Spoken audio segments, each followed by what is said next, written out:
साथियों नमस्कार। स्वागत है आपका। आज नए चैप्टर है विश्व का भूगोल। इससे पहले मैं आपको भारत का भूगोल पढ़ा चुका हूँ, जिसमें मेरे 18 वीडियो हैं। आप प्ले लिस्ट में जाके देख सकते हैं। और आज शुरू कर रहा हूँ विश्व का भूगोल। विश्व के भूगोल के अंदर जो जो इम्पोर्टेंट चीज़ें हैं वो मैं आपको आज धीरे धीरे इसमें कवर करूँगा। तो सबसे पहले चलते हैं विश्व के भूगोल की तरफ, और साथ ही शुरू में इसके कुछ जनकों के बारे में बताऊंगा। किसने क्या कहा है भूगोल में, किसने क्या आपकी परिभाषा दी हुई है। अगर हम विश्व भूगोल के बारे में बात करें तो विश्व भूगोल को सबसे पहले अगर प्राथमिक स्तर पर देखा जाए, सबसे पहले यूनान के लोगों ने इसको यहाँ पर इसका प्रचार किया और उससे एक विश्व भूगोल के रूप में उसको मान्यता दी। और विश्व भूगोल को 19वीं शताब्दी में, कब 19वीं शताब्दी में इसको अध्ययन के लिए स्वीकृति मिली थी। तो ये कुछ इम्पोर्टेंट पॉइंट्स हैं, इसको अपने ध्यान में रखना है। विश्व भूगोल के बारे में कई जनक हुए, अलग अलग भूगोलों के जनक हुए, और उन्होंने भूगोल की परिभाषा को अपने अपने तरीके से परिभाषित किया हुआ है। जिस प्रकार से ऑर्थर होम्स ने कहा है, भूगोल में पृथ्वी के उस भाग का अध्ययन किया जाता है जो मानवों के रहने का स्थान है। तो किसने कहा ये कहा है ऑर्थर होम्स ने। तो इससे हमें ये समझ में आता है कि विश्व का भूगोल हमारे दैनिक जीवन में, विश्व भूगोल में, सौरमंडल में, ब्रह्मांड में बहुत ही महत्वपूर्ण स्थान रखता है। तो चलते हैं विश्व भूगोल की तरफ। तो भूगोल का जनक किसे कहा गया है? तो भूगोल का जनक कहा गया हिकेटियस को। इम्पोर्टेंट है, हिकेटियस कई बार पूछता है। उनकी एक पुस्तक है जस पीरियडस। तो जस पीरियडस किसकी है? हिकेटियस की है। वर्तमान भूगोल का जनक किसे कहा गया? अलेक्जेंडर वॉन हम्बोल्ट को कहा गया है। ये पूछता है। ज्योग्राफिक शब्द का सबसे पहले प्रस्ताव कौन था, यानी भूगोल का कौन था? एरिस्टोफेनीज था। भौतिक भूगोल का जनक कहा गया किसको? पोलिडोनियम को कहा गया है। और सांस्कृतिक भूगोल का जनक कार्लो सावर को कहा गया है। विश्व ग्लोब किसने बनाया है? विश्व ग्लोब जो आप देखते हैं टेबल के ऊपर जो गोल नक्शा घूमता है वो है मार्टिन बेहम का। और विश्व का नक्शा सबसे पहले किसने बनाया था? एनाक्सीमेंडर। इंपॉर्टेंट नहीं है, सारे पॉइंट इंपॉर्टेंट हैं। और भौगोलिक विश्व कोश का रचनाकार किसे कहा गया? स्टोम्बो को कहा गया है। भारत का प्रथम नक्शा किसने बनाया था? इंपॉर्टेंट है, ये बनाया था एनबिले ने। कब? 1752 में। और गणितीय भूगोल का संस्थापक किसे कहा गया? थेल्स को कहा गया है। तो ये सारे पॉइंट्स आपने याद करने हैं। ये सारे क्वेश्चन ऐसे हैं जो कहीं ना कहीं पूछे गए हैं और ये रिपीटेड है, तो ये आपको कहीं ना कहीं देखने को मिल सकते हैं। अब हम विश्व भूगोल में चलते हैं ब्रह्मांड की ओर। ठीक है, तो ब्रह्मांड किसे कहते हैं? तो द्रव्य एवं ऊर्जा के सम्मिलित रूप को क्या कहते हैं? ब्रह्मांड कहते हैं। तो ब्रह्मांड की उत्पत्ति किससे हुई है? द्रव्य और ऊर्जा से मिलकर हुई है। हम कहेंगे इसके अंदर अनेक प्रकार के सूक्ष्म अणुओं एवं बड़ी बड़ी आकाश गंगाओं के सम्मिलित रूप को भी क्या कहते हैं? हम ब्रह्मांड कहते हैं। ब्रह्मांड की उत्पत्ति किस प्रकार से हुई? तो ब्रह्मांड की उत्पत्ति के बारे में अनेक सिद्धांत हैं, और मैं कुछ सिद्धांतों के बारे में बताऊंगा कि ये किस किस प्रकार से ब्रह्मांड की उत्पत्ति का दावा करते हैं। ठीक है, सबसे पहले आता है महाविस्फोट का सिद्धांत। इसको हम बिग बैंग थ्योरी भी कहते हैं, जिसके संस्थापक कौन थे? जॉर्ज लेम्पेयर थे। याद रखना है कि प्रत्येक सिद्धांत का प्रतिपादक कौन था, ये हमेशा पूछता है। ये तो बहुत ही इंपॉर्टेंट है। महाविस्फोट का सिद्धांत किसका है? जॉर्ज लेम्पेयर का है। जो जॉर्ज लेम्पेयर है किस देश से हैं? तो याद रखना जॉर्ज लेम्पेयर जो है बेल्जियम के खगोल शास्त्री हैं। कहाँ के? बेल्जियम के खगोल शास्त्री हैं। दूसरा दोलन का सिद्धांत डॉक्टर एलन संडेजा का है। स्फीति का सिद्धांत एलन गुथ का है। मैप परियोजना कब लागू हुई थी? मैप परियोजना 30 जून 2001 को लागू हुई थी। तो ये ब्रह्मांड की उत्पत्ति किस प्रकार से हुई, इन लोगों ने ब्रह्मांड के बारे में व्याख्या की। तो इसमें जो सबसे इम्पोर्टेंट है वह है महाविस्फोट का सिद्धांत। तो महाविस्फोट का सिद्धांत क्या कहता है, आपने ये ध्यान में रखना है। तो महाविस्फोट का सिद्धांत ये कहता है कि प्रारंभ में क्या था कि सभी पदार्थ जिससे ब्रह्मांड का निर्माण हुआ है वो एक साथ एकत्र थे, लेकिन बाद में कुछ ऐसा हुआ कि उसमें विस्फोट हुआ। विस्फोट होने के कारण उसके अनेक छोटे छोटे क्या हैं पिंड चारों तरफ फैल गए, जिससे अनेक प्रकार के ब्रह्मांडीय पिंडों का निर्माण हुआ। तो याद रखना इसी घटना को क्या कहते हैं? बिग बैंग परिघटना कहते हैं या बिग बैंग थ्योरी कहते हैं। इसके संस्थापक कौन थे? जॉर्ज लेमतेयर थे। तो यह वास्तव में महाविस्फोट का जो सिद्धांत है सबसे इम्पोर्टेंट माना गया है। इसके लिए नासा ने एक मैप परियोजना लागू की गई थी। तो मैप परियोजना किसकी पुष्टि के लिए? ये बिग बैंग थ्योरी से संबंधित है क्या? मैप परियोजना। तो नासा का एक खोजी उपग्रह है क्या? मैप परियोजना। इसको 30 जून 2001 को लॉन्च किया था। पूछता तो मैप परियोजना का संबंध किससे है? बिग बैंग थ्योरी से है। ठीक है, जिसने ये कहा था कि जो महाविस्फोट की संस्थापक जॉर्ज लेमतेयर इस सिद्धांत की इसने पुष्टि की थी। ठीक है, अब है मंदाकिनी। तो तारों का ऐसा समूह जो धुंधला दिखाई पड़ता है, जो अनेक प्रकार के गैसों का पुंज है।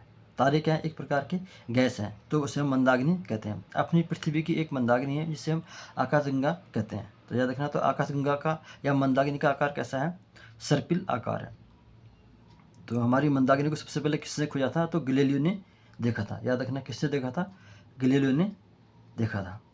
अब चलते हैं, अभी तक हम ब्रह्मांड के बारे में पढ़ रहे थे कि ब्रह्मांड की उत्पत्ति किस प्रकार से हुई और ब्रह्मांड की उत्पत्ति के संदर्भ में कौन कौन से सिद्धांत का प्रतिपादन किया गया। तो इनके नाम भी आपने याद रखने से मोस्ट इंपोर्टेंट है बिग बैंग थ्योरी यानी कि महाविस्फोट का सिद्धांत, जॉर्ज लेमेंतियर और बेल्जियम के अर्थशास्त्री हैं। ठीक है, अब है सौरमंडल। सौरमंडल किसे कहते हैं? तो सूर्य के चारों ओर चक्कर लगाने वाले विभिन्न ग्रहों, क्षुद्र ग्रहों, धूमकेतु, उल्काओं तथा अन्य आकाशीय पिंडों के समूह को क्या कहते हैं? सौरमंडल कहते हैं। जितने भी हमारे ग्रह हैं, उपग्रह हैं या छोटे छोटे उल्काएं, धूमकेतु क्या है? सूर्य की परिक्रमा करते हैं। तो याद रखना, सूर्य किसकी परिक्रमा नहीं करता, सूर्य स्थिर रहता है। ठीक है, तो सौरमंडल में समस्त ऊर्जा का स्रोत क्या है? सूर्य है। और सौरमंडल का प्रधान या सौरमंडल का मुख्य कौन है? वो भी आपका सूर्य है। तो मैंने सूर्य क्या है? सौरमंडल का प्रधान है। अब सूर्य से जो भी पॉइंट बनते हैं वो सारे हम कवर करेंगे इस टॉपिक में। ठीक है, सूर्य अपनी अक्ष पे कैसे घूमता है? पूर्व से पश्चिम की ओर घूमता है। इंपॉर्टेंट है, कई बार पूछा गया है। तो इसी में आपके वन लाइनर क्वेश्चन बनते चले जाएंगे। जैसे मैंने बोला, सूर्य अपनी अक्ष पर कैसे घूमता है? पूर्व से पश्चिम की ओर घूमता है। सूर्य कहाँ से निकलता है? पूर्व से निकलता है। ठीक, इसका मध्य भाग 25 दिनों में और ध्रुवीय भाग 35 दिनों में घूर्णन करता है, यानी कि घूमता है। ठीक है, सूर्य क्या है? सूर्य एक गैस का गोला है, गैसीय गोला है। पूछता है सूर्य क्या गैसीय गोला है? इसमें हाइड्रोजन 17%, हीलियम 26.5% एवं अन्य तत्व पाए जाते हैं। तो सूर्य में सबसे प्रमुख तत्व क्या पाया जाता है? हाइड्रोजन। सबसे पहले पूछेगा तो हाइड्रोजन। अगर हाइड्रोजन नहीं होगा तो ऑप्शन है फिर हीलियम। तो सूर्य क्या है? गैस का गोला है।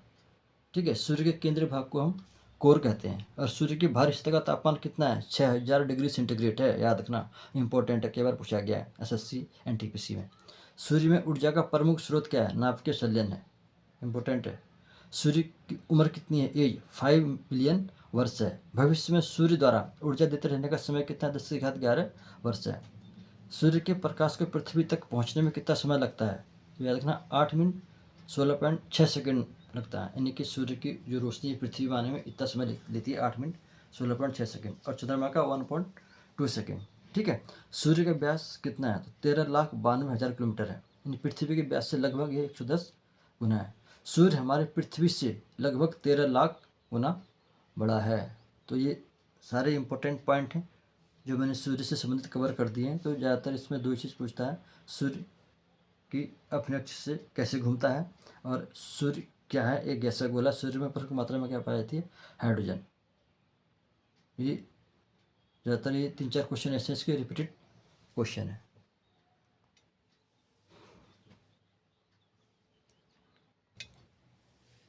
अब क्या है? सौरमंडल के पिंड। तो सौरमंडल के पिंड को 3 श्रेणियों में बांटा हुआ है, 3 भागों में बांटा हुआ है। सौरमंडल के अंदर जो पिंड है उनको कौन कौन से? परंपरागत ग्रह, बौने ग्रह, लघु या सौरमंडलीय पिंड। तो ग्रह वो होते हैं जो सूर्य के चारों ओर चक्कर लगाते हैं, उससे भी क्या कहते हैं? ग्रह कहते हैं। तो ग्रह कितने हैं? बुध है, शुक्र है, पृथ्वी है, मंगल है, बृहस्पति है, शनि, अरुण एवं वरुण है। इसे हम परंपरागत ग्रह कहते हैं। ठीक है, इनकी संख्या कितनी है? 8 है। इसको वैसे भी याद कर सकते हैं, मंगल, बुध, बृहस्पति, शुक्र, शनि, अरुण, वरुण एवं पृथ्वी। तो बौने ग्रह में क्या है? प्लेटो है, चेरान है, सेरस है। 2003 ये क्या हमारे लगभग बौने ग्रह हैं। लघु सौरमंडलीय पिंड क्या है? धूमकेतु है, उपग्रह हैं, अन्य छोटे खगोलीय पिंडों को इस श्रेणी में रखा गया है। किसमें? लघु सौरमंडलीय पिंड में रखा गया है। ये परंपरागत ग्रह हैं। अब परंपरागत ग्रहों को भी 2 भागों में बांटा गया है। सबसे पहले पार्थिव व आंतरिक ग्रह। पूछता है कि कौन से पार्थिव या आंतरिक ग्रह हैं? तो बुध, शुक्र, पृथ्वी एवं मंगल को हम आंतरिक ग्रह कहते हैं। याद रखना, टोटल ग्रह तो 8 हैं। अगर क्वेश्चन ऐसे पूछेगा कि आंतरिक ग्रह कौन से, तो ये 4 आपने आंतरिक ग्रह याद रखने हैं। वहा ग्रह में बृहस्पति, शनि, अरुण एवं वरुण के हमारे वहा ग्रह हैं। ये कई बार ऑप्शन में पूछता है वहा ग्रह, 4 ऑप्शन दे देगा, बुध, शुक्र, पृथ्वी एवं अरुण। पूछेगा इसमें वहा ग्रह कौन है, तो अरुण है। तो सबसे बड़ा ग्रह कौन सा हमारा, बृहस्पति है। सबसे छोटा ग्रह बुध है। ग्रहों की संख्या कितनी हमारी, 8 है। ये कुछ क्वेश्चन है, आपने इसको देख लेना है, कई बार पूछता है। ये थे हमारे ग्रह। अब हम एक एक ग्रह को कवर करेंगे। से बुध है, शुक्र है, पृथ्वी है, मंगल है, बृहस्पति है। तो मैं मंगल से शुरू कर रहा हूँ, ठीक है, ताकि आपको आसान रहे। मंगल, बुध, बृहस्पति, शुक्र, शनि, इस प्रकार से, ठीक है। तो पढ़ चलते हैं मंगल ग्रह। तो मंगल को मास ग्रह भी कहते हैं, ठीक है। तो मंगल मास यानी कि अब है, इसे हम लाल ग्रह भी कहते हैं। किसको, मंगल ग्रह को। इसमें पृथ्वी के समान ऋतु परिवर्तन होता है, याद रखना। तो एकमात्र ग्रह जिसमें ऋतु परिवर्तन होता है वो मंगल ग्रह है। और मंगल ग्रह में क्या है, पृथ्वी के समान जीवन की दशाएं भी पाई जाती हैं। यह 25 डिग्री के कोण पर पाया जाता है, ठीक है। मंगल ग्रह यह अपनी धुरी पर 24 घंटे में एक चक्कर लगाता है। मंगल ग्रह कितने घंटे में, 24 घंटे में, पूछ सकता है। मंगल के 2 उपग्रह हैं, फोबोस और डिमोस। इंपॉर्टेंट है, मंगल के उपग्रह के नाम फोबोस और डिमोस आप याद करना। सूर्य की परिक्रमा का समय कितना है, 687 दिन लगाता है। यह मंगल ग्रह सूर्य की परिक्रमा करने में 687 दिन लगाता है। मंगल के 2 उपग्रह फोबोस और डिमोस, इनको आपने याद करना, इंपॉर्टेंट है। सौरमंडल का सबसे बड़ा ज्वालामुखी कौन है, ओलिम्पस मेसी है। तो ओलिम्पस मेसी का सौरमंडल का सबसे बड़ा ज्वालामुखी है। सौरमंडल का सबसे ऊंचा पर्वत निक्स ओलंपिया है। याद रखना, निक्स ओलंपिया सबसे ऊंचा पर्वत है सौरमंडल का। भारत का जो प्रथम मंगलयान मिशन था कब लॉन्च हुआ था, तो 5 नवंबर 2013, इंपॉर्टेंट है। और भारतीय अंतरिक्ष अनुसंधान संस्थान इसरो के द्वारा लॉन्च किया गया था। तो इसरो क्या, हमारी जो भारतीय स्पेस एजेंसी, उसका नाम इसरो है। इसरो का हेडक्वार्टर कहाँ आपका, बेंगलुरु में है, ठीक। तो इससे कहाँ से लॉन्च किया गया था, श्रीहरिकोटा से इसको लॉन्च किया गया था। किसको, मंगलयान मिशन को। तो जिस प्रक्षेपण यान से लॉन्च किया गया था उसका नाम था PSLV-C25। तो आपने ये ध्यान में रखना है, क्या मंगल मिशन से संबंधित कुछ हमारे इंपॉर्टेंट नोट्स हैं। तो इसरो का हेडक्वार्टर कहाँ है, बेंगलुरु में। तो इसरो की स्थापना कब हुई थी, तो 15 अगस्त 1969 को इसरो की स्थापना हुई थी, आपने ध्यान में रखना है। बुध ग्रह, अभी तक मंगल पढ़ रहे थे, आप पढ़ेंगे दूसरा नंबर बुध। तो मैंने 8 ग्रह बताए थे, 8 ग्रहों के बारे में हम पढ़ेंगे। बुध क्या है, सूर्य का सबसे नज़दीकी ग्रह है बुध। यह सबसे छोटा ग्रह है। बुध क्या है, बुध सबसे छोटा ग्रह भी है, ठीक। इसके उपग्रह नहीं है, इसका कोई भी उपग्रह नहीं है। बुध का कोई भी उपग्रह नहीं है। यहाँ दिन अतिग्रह वो रातें बर्फीली होती। पूछता है किसके का ग्रह नहीं, बुध का कोई भी आपका ग्रह नहीं है। तो सूर्य का सबसे नज़दीक ग्रह बुध ग्रह, सबसे छोटा ग्रह बुध ग्रह। और फिर बृहस्पति, यह सौरमंडल का सबसे बड़ा ग्रह है। सबसे छोटा बुध, सबसे बड़ा बृहस्पति। सूर्य की परिक्रमा करने में इसको 12 वर्ष लगते हैं। पूछता है बृहस्पति को सूर्य की परिक्रमा करने में कितना समय लगता है, 12 वर्ष, क्योंकि बड़ा है ना ये। इसका रंग पीला होता है। तो पीला ग्रह किसे कहा गया, बृहस्पति को कहा गया। सभी उपग्रहों में बड़ा, जितने भी ग्रह हैं, ग्रह के उपग्रहों में सबसे बड़ा उपग्रह कौन सा है, गैनीमीड है। और एक इसका उपग्रह याद रखना, बृहस्पति का एक उपग्रह है। अब शुक्र, विनस, पृथ्वी का निकटतम ग्रह। शुक्र को क्या कहा गया, पृथ्वी का सबसे निकटतम ग्रह क्या है, शुक्र है। सबसे चमकीला ग्रह, सबसे गर्म ग्रह शुक्र है। पृथ्वी की बहन कहा गया शुक्र को। सांझ का तारा एवं भोर का तारा कहा गया किसको, शुक्र को। प्रेशर दाब वाला ग्रह कहा गया शुक्र को। ये तो शुक्र से संबंधित कुछ पॉइंट है। तो इसका अपना कोई उपग्रह नहीं है। तो बुध और शुक्र के कोई भी उपग्रह नहीं है। फिर याद बता रहा हूँ, बुध और शुक्र का कोई उपग्रह नहीं है। नंबर 5वां शनि ग्रह। तो आकार में दूसरा बड़ा ग्रह कौन सा है, शनि है। तो सबसे बड़ा बृहस्पति है और दूसरे नंबर पे क्या आता है, शनि। आकार में दूसरा बड़ा ग्रह, ठीक। ये भी पीले रंग का होता है, ठीक है। इसमें वलय होते हैं। तो वलय वाला ग्रह पूछेगा तो शनि ग्रह, वलयों की संख्या पूछेगा तो 7। तो शनि का सबसे बड़ा उपग्रह क्या है, टाइटन है। टाइटन किसका, शनि का। तो इसकी खोज कब हुई थी, 1665 में हुई थी। किसके द्वारा की गई थी, क्रिश्चियन हाइजन के द्वारा। क्रिश्चियन हाइजन के द्वारा शनि ग्रह की खोज की गई थी। ये कौन से देश के हैं, ये डेनमार्क के हैं। अपने ध्यान में रखना है। हर ग्रह से कुछ इंपॉर्टेंट पॉइंट्स हैं जो आपने याद में रखने हैं। अब है अरुण। तो तीसरा नंबर का बड़ा ग्रह क्या है, अरुण है। याद रखना। तो इसकी खोज किससे की थी, विलियम हर्शेल। याद रखना, अरुण की खोज किसने की थी, विलियम हर्शेल ने की थी। ये खोज करता याद रखना, पूछता है कई बार। यह अपने अक्ष पर पूर्व से पश्चिम की ओर घूमता है, यानी कि दक्षिणावर्त घूमता है कि अरुण घूमता है। ठीक, यहाँ सूर्य उदय पश्चिम में होता है एवं सूर्यास्त कहाँ होता है, पूर्व की ओर होता है अरुण को। ठीक है, ये अपने ध्यान में रखना। तो सूर्य उदय कहाँ होता है, पश्चिम में होता है, और सूर्य अस्त कहाँ होता है, पूर्व में होता है। इसको लेटा हुआ ग्रह भी कहा गया अरुण को। तो अरुण का सबसे बड़ा ग्रह है क्या, टाइटेनिया। क्या है, टाइटेनिया है। क्या, टाइटेनिया है। वरुण, खोज किसने की थी, जहान गाला के द्वारा की गई थी वरुण की खोज। ये कौन से देश के, जर्मनी के हैं। कब, 1846 में। वरुण जो होता है हरे रंग का है, ज़्यादा देखना, हरे रंग का क्या, वरुण है। तो इसका प्रमुख उपग्रह क्या है, टिटोन है, टिटोन। और सबसे दूर स्थित है सभी ग्रहों में क्या, वरुण। तो ये आपने ध्यान में रखना है। 7 हो गया। अब लास्ट रह गया पृथ्वी। पृथ्वी यह आकार में 5वां ग्रह है। कभी क्रम भी पूछ देगा तो आकार में कौन सा ग्रह है, 5वां ग्रह है। तो इसका जो विषुवतीय व्यास है 12,756 किलोमीटर है एवं ध्रुवीय व्यास 12,714 किलोमीटर है। तो इसका विषुवत व्यास और ध्रुवीय व्यास आप रट लेना। यह अपने अक्ष पर कितना झुकी हुई है, तो पृथ्वी अपने अक्ष पे 23.5 डिग्री झुकी हुई है।